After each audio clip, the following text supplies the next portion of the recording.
আসসালামু আলাইকুম guys, welcome to my YouTube channel and Facebook page.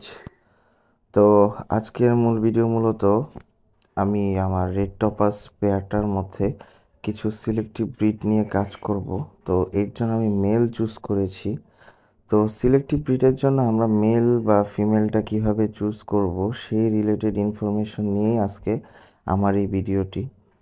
তো আপনারা দেখতে পারতেছেন যে আমার রেড টপাস পেয়ারগুলোর মধ্য থেকে আমি আমার ব্রুড ফিমেলটাকে চুজ করছি, কারণ আমার এই ফিমেলটা খুব হেলদি এবং এটার ফিন কোয়ালিটি যদি বলি বা কালার কম্বিনেশন বলি, সব কিছু একদম টপ ক্লাস লেভেলের।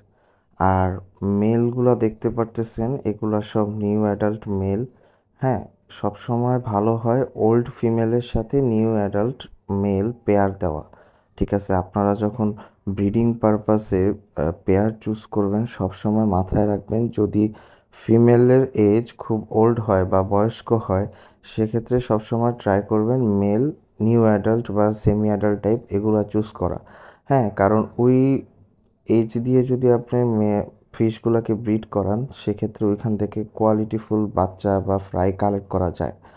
সো আমার এই যে মেলগুলা এগুলা এই ফিমেলেরই বাচ্চা। তো আমি আমার যতগুলো মেল আছে তার মধ্যে আমি এই দুইটা মেলকে সিলেক্টিভ করছি, কারণ এই দুইটা মেলের কালার কোয়ালিটি অনেক ভালো। এখন আপনারা বলতেই পারেন যে দুইটা কেন মেল। আসলে আমার এখানে যে দুইটা মেল আছে এই দুইটারই ডাম্বো ইয়ার আসছে এবং দুইটার ইয়ারের মধ্যেই কালারটা খুব ভালো মতো আসছে, এবং এগুলো যেহেতু নিউ অ্যাডাল্ট ফুল কালারটা এখন ওইরকমভাবে আসে নাই। সো এগুলো যখন অ্যাডাল্ট হবে একদম কালারটা আরও গর্জিয়াস হবে, কান আরও বড় হবে এবং কানের কালারগুলো আরও বড়োভাবে হবে। সেক্ষেত্রে এই মেলগুলোর জিন এবং ওই ফিমেলের জিন যখন ওরা মিলিত হবে সেক্ষেত্রে দেখা যাবে ওই ফিমেল থেকে যে বাচ্চাগুলো পাওয়া যাবে এগুলো কোয়ালিটিফুল বাচ্চা হবে এবং হেলদি হবে।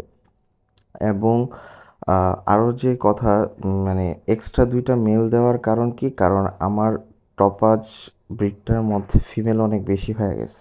সেক্ষেত্রে আমি একটু মেল কোয়ান্টিটি বেশি রাখছি, যেন ইন ফিউচারে যদি ব্রিড হয় মেল আসার চান্সটা যদি একটু বেশি থাকে। এই রেশিওটা মেনটেন করার জন্য আমি দুইটা মেল রাখছি। হ্যাঁ, আপনারা সবসময় ট্রাই করবেন ব্রিডিং পারপাসে যদি পেয়ার মিলাতে হয় সেক্ষেত্রে কম্বিনেশনটা যেন ভালো মতো হয় এবং কালারগুলো যেন খুব ভালো আসে।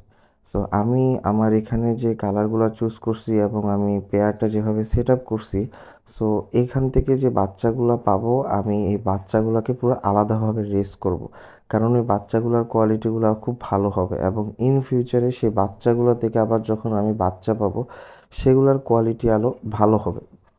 এবং এই মাছগুলার কালার প্রায় অনেক সময় সান্টা ক্লসের মতো মনে হয়, আসলে এটা সান্টা ক্লস না, এটা রেড টপাজেরই একটা ব্রিড। এগুলার চোখ হচ্ছে অ্যালবিনো রেড আই, লাল চোখের হয়ে থাকে। তো আশা করি এই ব্রিডটা থেকে হয়তো আমি খুব ভালো মতো কিছু কোয়ালিটিফুল বাচ্চা পেতে পারবো। তো ভাবলাম হয়তো ভিডিওটা আপনাদের প্রয়োজন বা খুব ইনফরমেশন হতে পারে আপনাদের জন্য, এর জন্যই শেয়ার করা।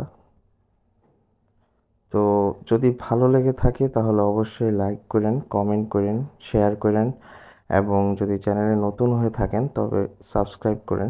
ধন্যবাদ।